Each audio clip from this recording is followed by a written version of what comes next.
जय माता दी। राधे राधे। आइए सुनते हैं दुर्गा सप्तशती का 11वां अध्याय। देवताओं का देवी की स्तुति करना और देवी का देवताओं को वरदान देना। महर्षि मेधा कहते हैं, दैत्य के मारे जाने पर इंद्रादि देवता अग्नि को आगे करके कात्यायनी देवी की स्तुति करने लगे। उस समय अभीष्ट की प्राप्ति के कारण उनके मुख खिले हुए थे। देवताओं ने कहा, हे शरणागतों के दुख दूर करने वाली देवी, तुम प्रसन्न हो। हे संपूर्ण जगत की माता, तुम प्रसन्न हो। विंध्येश्वरी, तुम विश्व की रक्षा करो, क्योंकि तुम इस चर और अचर की ईश्वरी हो।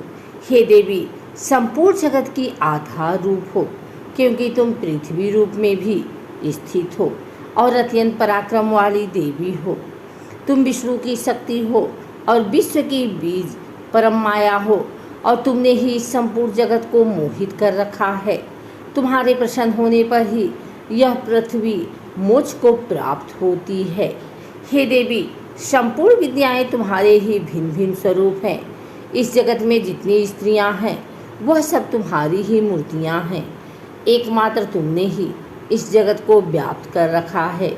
तुम्हारी स्तुति किस प्रकार हो सकती है, क्योंकि तुम परम बुद्धि रूप हो और संपूर्ण प्राणी रूप, स्वर और मुक्ति देने वाली हो।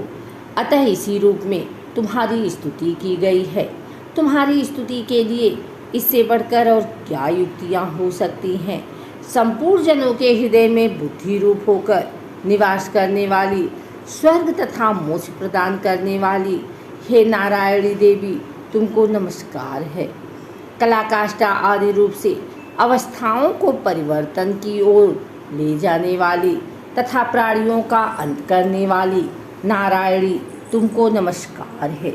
हे नारायणी, संपूर्ण मंगलों के मंगल रूप वाली, हे शिवे, हे संपूर्ण प्रयोजनों को सिद्ध करने वाली, हे शरणागत वत्सला, 3 नेत्रों वाली गौरी, तुमको नमस्कार है। सृष्टि, स्थिति तथा संहारों की शक्तिभूता सनातनी देवी, गुणों का आधार तथा सर्वसुखमयी नारायणी, तुमको नमस्कार है। हे शरण में आए हुए शरणागतों, दीन दुखियों की रक्षा में तत्पर, संपूर्ण पीड़ाओं को हरने वाली, हे नारायणी, तुमको नमस्कार है। हे नारायणी, तुम ब्रह्माणी का रूप धारण करके हंसों से जुते हुए विमान पर बैठती हो तथा कुश से अभिमंत्रित जल छिड़कती रहती हो, तुम्हें नमस्कार है। महेश्वरी रूप से त्रिशूल, चंद्रमा और सर्पों को धारण करने वाली, हे महावृषभ वाहन वाली नारायणी, तुम्हें नमस्कार है। मोरों तथा मुक्तों से घिरी रहने वाली, महाशक्ति को धारण करने वाली, हे कौमारी रूप धारणी निष्पाप नारायणी, तुम्हें नमस्कार है। हे शंख, चक्र, गदा, फर, शांग, धनुष रूप आयुधों को धारण करने वाली वैष्णवी शक्ति रूपा नारायणी, तुम सब पर प्रसन्न हो, तुम्हें नमस्कार है। हे दांतों पर पृथ्वी धारण करने वाली वराह रूपिणी कल्याणमयी नारायणी, तुम्हें नमस्कार है। हे उग्र नरसिंह रूप के दैत्यों को मारने वाली, त्रिभुवन की रक्षा में संलग्न रहने वाली नारायणी, तुम्हें नमस्कार है। हे मस्तक पर किरीट और हाथ में महावज्र धारण करने वाली, सहस्त्र नेत्रों के कारण उज्ज्वल वृत्तासुर के प्राण हरने वाली इंद्रिय शक्ति, हे नारायणी, तुम्हें नमस्कार है। हे शिवदूती स्वरूप से दैत्यों के महामत को नष्ट करने वाली, हे घोर रूप वाली, हे महाशब्द वाली, हे नारायणी, तुम्हें नमस्कार है। दाढ़ों के कारण विकराल मुख वाली, मुंडमाला से विभूषित मुंडमर्दनी चामुंडा रूपा नारायणी, तुम्हें नमस्कार है। हे लक्ष्मी, लज्जा, महाविद्या, श्रद्धा, पुष्टि, स्वधा, ध्रुवा, महारात्रि तथा महाविद्या रूपा नारायणी, तुमको नमस्कार है। हे मेधा, सरस्वती, सर्वोत्कृष्ट ऐश्वर्य रूपिणी पार्वती, महाकाली, नियंता तथा इस रूपिणी नारायणी, तुम्हें नमस्कार है। हे सर्वस्वरूप सर्वेश्वरी, सर्वशक्ति युक्त देवी, हमारी भय से रक्षा करो। तुम्हें नमस्कार है, हे कात्यायनी, तीनों नेत्रों से भूषित, यह तेरा सौम्य मुख सब तरह के डरों से हमारी रक्षा करें। तुम्हें नमस्कार है। भद्रकाली, ज्वालाओं के समान भयंकर, अति उग्र एवं संपूर्ण असुरों को नष्ट करने वाला तुम्हारा त्रिशूल हम भयों से बचावें। तुमको नमस्कार है। हे देवी, जो अपने शब्द से इस जगत को पूरित करके दैत्यों के तेज को नष्ट करता है, वह आपका घंटा इस प्रकार हमारी रक्षा करे जैसे कि माता अपने पुत्रों की रक्षा करती है। हे चंडिके, असुरों के रक्त और चर्बी से चर्चित जो आपकी तलवार है, वह हमारा मंगल करे। हम तुमको नमस्कार करते हैं। हे देवी, तुम जब प्रसन्न होती हो तो संपूर्ण रोगों को नष्ट कर देती हो, और जब रुष्ट हो जाती हो तो संपूर्ण वांछित कामनाओं को नष्ट कर देती हो। और जो मनुष्य तुम्हारी शरण में जाते हैं उन पर कभी विपत्ति नहीं आती, बल्कि तुम्हारी शरण में गए हुए मनुष्य दूसरों को आश्रय देने योग्य हो जाते हैं। अनेक रूपों से बहुत प्रकार की मूर्तियों को धारण करके इन धर्मद्रोही असुरों का तुमने संहार किया है। वह तुम्हारे सिवा कौन कर सकता था। चतुर्दश विद्याएं, 60 शास्त्र और चारों वेद तुम्हारे ही प्रकाश से प्रकाशित हैं। उनमें तुम्हारा ही वर्णन है।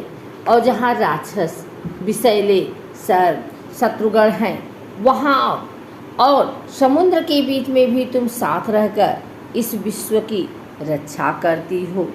हे विश्वेश्वरी, तुम विश्व का पालन करने वाली विश्वरूपा हो, इसलिए संपूर्ण जगत को धारण करती हो। इसीलिए ब्रह्मा, विष्णु, महेश की भी वंदनीय हो। जो भक्ति पूर्वक तुमको नमस्कार करते हैं वह विश्व को आश्रय देने वाले बन जाते हैं। हे देवी, तुम प्रसन्न हो और असुरों को मारकर जिस प्रकार हमारी रक्षा की है, ऐसे ही हमारे शत्रुओं से सदा हमारी रक्षा करती रहो। संपूर्ण जगत के पाप नष्ट कर दो और पापों तथा उनके फलस्वरूप होने वाली महामारी आदि बड़े बड़े उपद्रवों को शीघ्र ही दूर कर दो। विश्व की पीड़ा को हरने वाली देवी, शरण में पड़े हुए पर प्रसन्न हो। त्रिलोकी निवासियों की पूजनीय परमेश्वरी, हम लोगों को वरदान दो। देवी ने कहा, हे देवताओं, मैं तुमको वर देने को तैयार हूँ। आपकी जैसी इच्छा हो वैसा वर मांग लो, मैं तुमको दूंगी।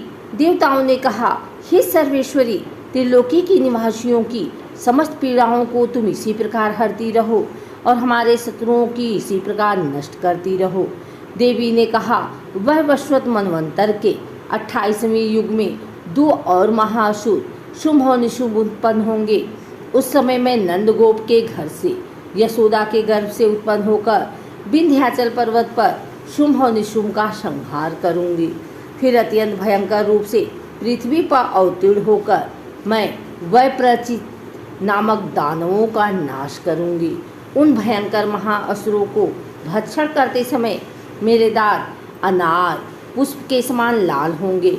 इसके पश्चात स्वर्ग में देवता और पृथ्वी पर मनुष्य मेरी स्तुति करते हुए मुझे रक्तदंतिका कहेंगे। फिर जब 100 वर्षों तक वर्षा न होगी तो मैं ऋषियों की स्तुति करने पर आयोनिज नाम से प्रकट होंगी और अपने 100 नेत्रों से ऋषियों की ओर देखूंगी। अतः मनुष्य शताक्षी नाम से मेरा कीर्तन करेंगे।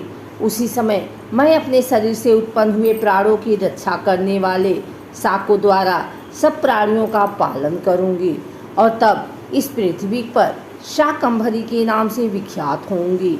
और इसी अवतार में मैं दुर्ग नामक महाअसुर का वध करूंगी और इससे मैं दुर्गा देवी के नाम से प्रसिद्ध होंगी। इसके पश्चात जब मैं भयानक रूप धारण करके हिमालय निवासी ऋषियों महर्षियों की रक्षा करूंगी, तब भीमा देवी के नाम से मेरी ख्याति होगी। और जब फिर अरुण नामक असुर तीनों लोकों को पीड़ित करेगा, तब मैं असंख्य भ्रमरों का रूप धारण करके उस महादैत्य का वध करूंगी। तब स्वर्ग में देवता और मृत्युलोक में मनुष्य मेरी स्तुति करते हुए मुझे भ्रामरी नाम से पुकारेंगे।